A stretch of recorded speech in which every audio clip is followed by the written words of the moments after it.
ఓం శ్రీ మహాగణాధిపతి నమః. శ్రీ గురుభ్యో నమః. గురుభ్యో నమస్కారం. నేను ఉమామేశ్వరని.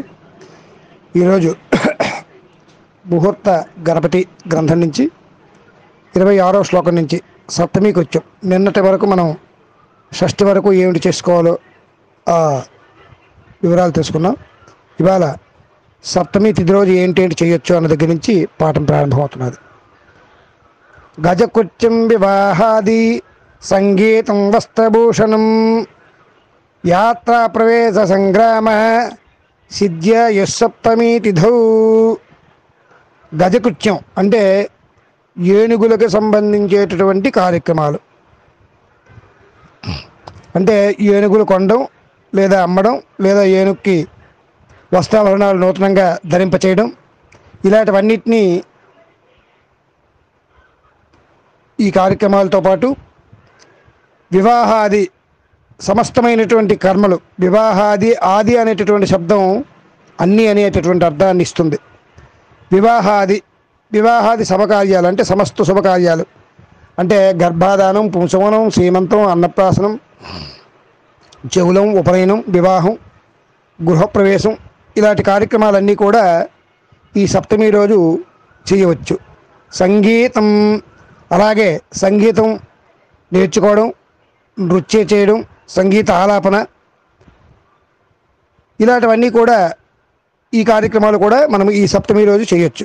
అలాగే వస్త్రభూషణం, కొత్త వస్త్రాలు ధరించడం, నూతన ఆభరణాలని ధరింపచేయడం, ఇలాంటివన్నీ కూడా ఈ కార్యక్రమాలు కూడా మనం సప్తమి రోజు చేయొచ్చు. అలాగే యాత్రా ప్రవేశ సంగ్రామ, యాత్ర దండయాత్రకు బయలుదేరడం లేదా పుణ్యక్షేత్రాలకి లేదా ఇలా ఎక్కడికైనా ఒక పని మీద కానీ లేదా యాత్రగా బయలుదేరేటటువంటి సమస్త ప్రయాణాల విషయాలు. యాత్ర ప్రవేశ సంగ్రామ, యాత్రా ప్రవేశం, అలాగే గృహప్రవేశాది కార్యక్రమాలు, అలాగే సంగ్రామం అంటే యుద్ధం లేదా ఇంకెవరి చేతైనా గొడవ పడడం, ఇలాంటివి కూడా సంగ్రామం అనిపించుకుంటాయి. ఇలాంటి సంగ్రామం, ఇంకెవరితో దెబ్బలాటకి వెళ్ళడం లేదా యుద్ధానికి సిద్ధపడడం, ఈ కార్యక్రమాలన్నీ కూడా సిద్ధ్యే సప్తమి తిథౌ, ఈ సప్తమి తిథి యందు ఆయా కార్యక్రమాలు సిద్ధిస్తాయి. అలాగే అష్టమి కృత్యం, అష్టమి రోజు ఏమిటి చేయాలనేటటువంటి విషయం. నిత్యం స్త్రీరత్న భూషాదే సంగ్రామ శస్త్రధారణం వాస్తుశిల్పాదికం కార్యమష్టమ్యాం సిద్ధిమాప్నుయాత్. నృత్యం స్త్రీరత్న భూషాది సంగ్రామ శస్త్రధారణం. నృత్యం అంటే నాట్యం చేయడం. అలాగే స్త్రీరత్న భూషాది, స్త్రీల విషయాల్లో అంటే స్త్రీలకు సంబంధించేటువంటి అనేక విషయాలు, అలాగే రత్నాలు ఆభరణాలు ధరించడం. సంగ్రామ శస్త్రధారణం, సంగ్రామం అంటే యుద్ధానికి వెళ్ళడం, నూతన ఆయుధాలు ధరించడం. వాస్తుశిల్పాదికం అంటే శిల్పాల్ని తయారు చేయడం. వాస్తు కర్మలు. అష్టమ్యాం సిద్ధిమాప్య, ఇవన్నీ కూడా అష్టమి రోజు నాడు చేస్తే సిద్ధిస్తాయి. అంటే ఇక్కడ వాస్తు కర్మలకి అష్టమి దూషితం అంటే దోషయుక్తం కాదు అని ఈ శ్లోకం తాత్పర్యం. ఇక నవమి కృత్యం, నవమి రోజు ఏం చేయాలంటే విగ్రహ కలహోద్యోతం మధ్యమా కేటకస్థద విషాగ్నిశస్త్ర కృత్యంచ నవమ్యాం సిద్ధిమాప్నుయాత్. నవమి రోజు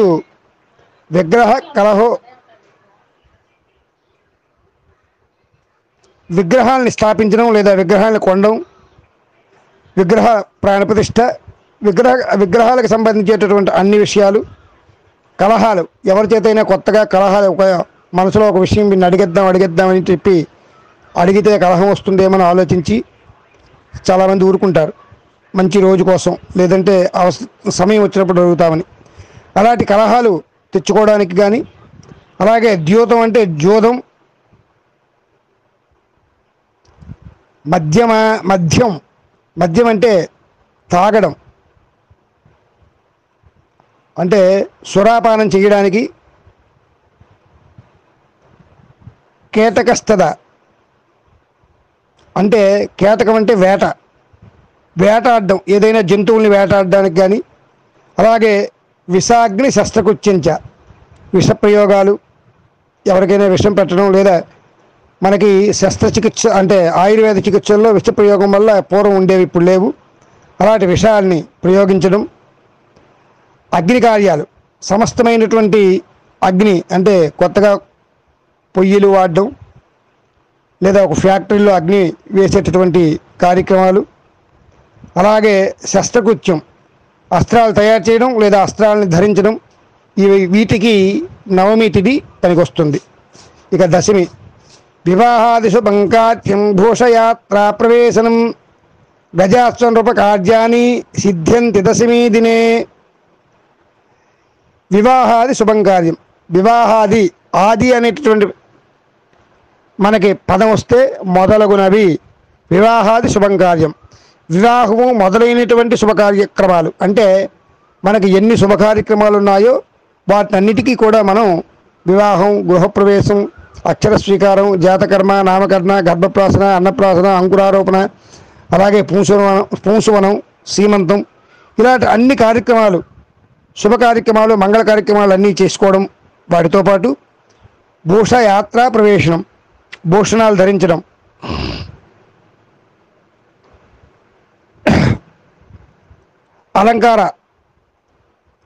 అలంకారాలని చేసుకోవడం, అలంకార సామగ్రి ధరించడం, ప్రవేశం యాత్రా ప్రవేశం అంటే యాత్రకి బయలుదేరడం, గృహప్రవేశాది కార్యక్రమాలు, అలాగే గజాస్వం రూపకార్యాన్ని ఏనుగులు కొనడం, అమ్మడం లేదా ఏనుగులకి, గుర్రములకి వీటికి సంబంధించేటటువంటి అన్ని కార్యక్రమాలు, నృపకార్యక్రమాన్ని అంతేకాకుండా రాజును కలవడం, రాజ్యాభిషేకం లేదా రాజులతో సమావేశమవడం ఇలాంటి అన్ని కార్యక్రమాలకి కూడా దశమి చాలా చక్కనైన తిథి అని చెప్పబడింది.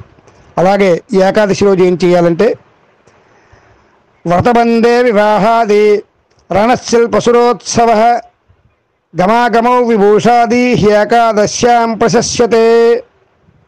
వ్రతబంధో వివాహాది, వ్రతబంధం అంటే ఉపనయనం, వివాహాది అంటే ఉపనయనం, వివాహం. హాది అంటే మీకు ఇందాకలే చెప్పాను, వివాహాది అంటే శుభ కార్యక్రమాలన్నిటికీ కూడా ఈ ఏకాదశి శుభప్రదాయమైంది. అంతేకాకుండా రణం అంటే యుద్ధం, శిల్పం అంటే శిల్పాలు తయారు చేయడం లేదా శిల్పస్థాపన, సురోత్సవం సురులు అంటే దేవతలు, ఉత్సవం అంటే వాళ్ళకి చేయబడేటటువంటి మనకి నిత్యోత్సవ, పక్షోత్సవ, మాసోత్సవ, సంవత్సరోత్సవాలని దేవాలయాల్లో కొన్నిట్లో నిత్యం ఉత్సవం ఉంటుంది, కొన్నిట్లోని పక్షంలో అంటే 15 రోజులకి, కొన్నిట్లోని మాసం అంటే నెలకి ఒకసారి ఉత్సవం జరుగుతుంది. ఇలాగ బ్రహ్మోత్సవాలు లేదా కళ్యాణం ఇలాంటి అన్ని విధమైనటువంటి దేవతలకు సంబంధించిన ఉత్సవాలు చేయడానికి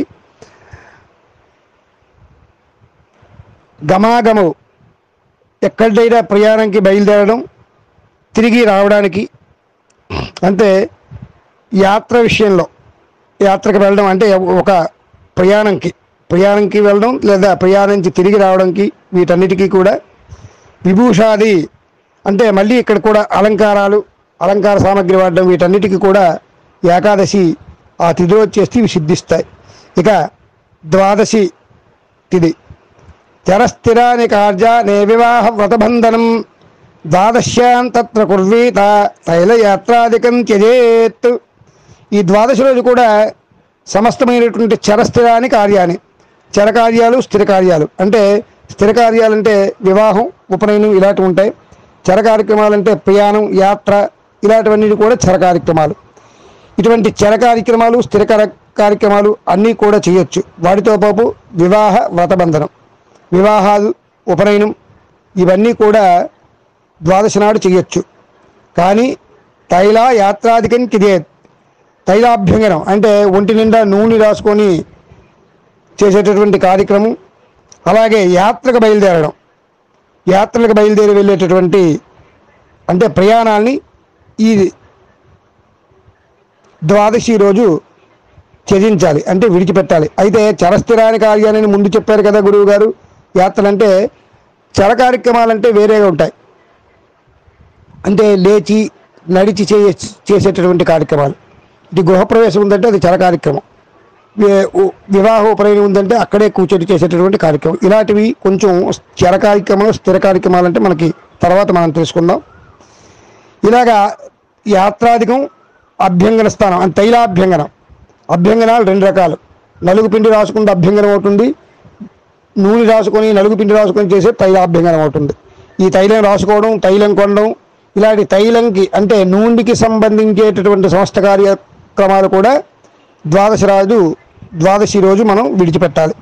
ఇక త్రయోదశి యాత్రా ప్రవేశ సంగ్రామ వస్త్రభూషణ మంగళం వ్రతబంధం వినాన్యత్ర శుభా శుక్లత్రయోదశి. యాత్ర ప్రవేశం, యాత్ర అంటే యాత్రకు బయలుదేరడం, దండయాత్రకు బయలుదేరడం. ప్రవేశం అంటే ఇక్కడ యాత్ర ప్రవేశం చెప్పుకోవచ్చు, గృహ ప్రవేశాదులు కూడా చెప్పుకోవచ్చు. అలాగే సంగ్రామ అంటే యుద్ధం, వస్త్రభూషణ మంగళం వస్త్రాలు ధరించడానికి, భూషణాలు అంటే ఆభరణాలు ధరించడానికి, మంగళం అంటే సమస్త శుభకార్యక్రమాలకి, వ్రతబంధం అంటే ఉపనయనంకి. ఇవన్నీ కూడా ఈ సమస్త కార్యక్రమాలు త్రయోదశి నాడు చేయొచ్చు. వినాన్యత్ర శుక్ల త్రయోదశి.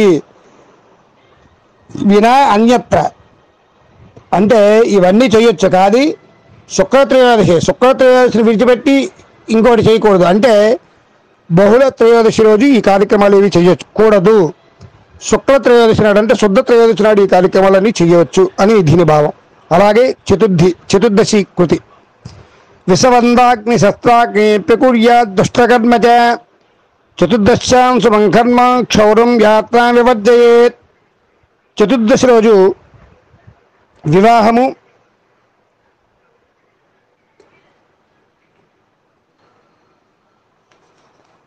క్షమించాలి వివాహం కాదు, విషవందాగ్ని శస్త్రాగ్ని. విషప్రయోగం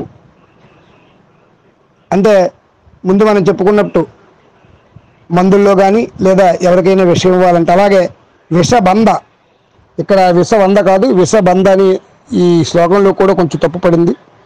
విషబంధాగ్ని శస్త్రాగ్ని బంధించడం, ఎవరినైనా ఒక బంధించడం.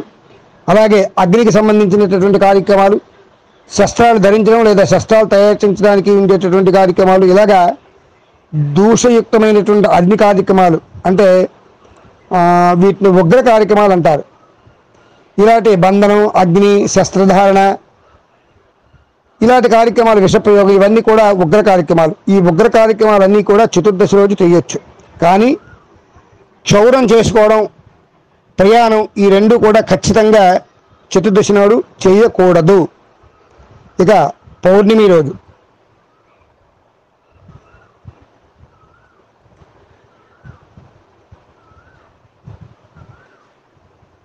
మాంగళ్యం భూషణం శిల్పం ప్రతిష్టాం యజ్ఞకర్మ చ సంగ్రామో గృహకృత్యం చ పౌర్ణమాస్యాం ప్రసిద్ధ్యతి.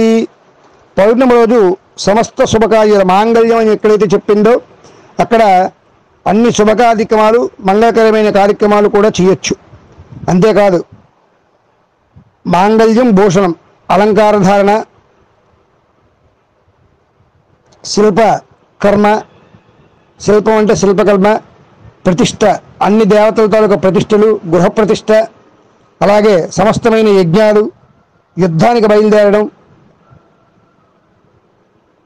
ఇంకా సమస్త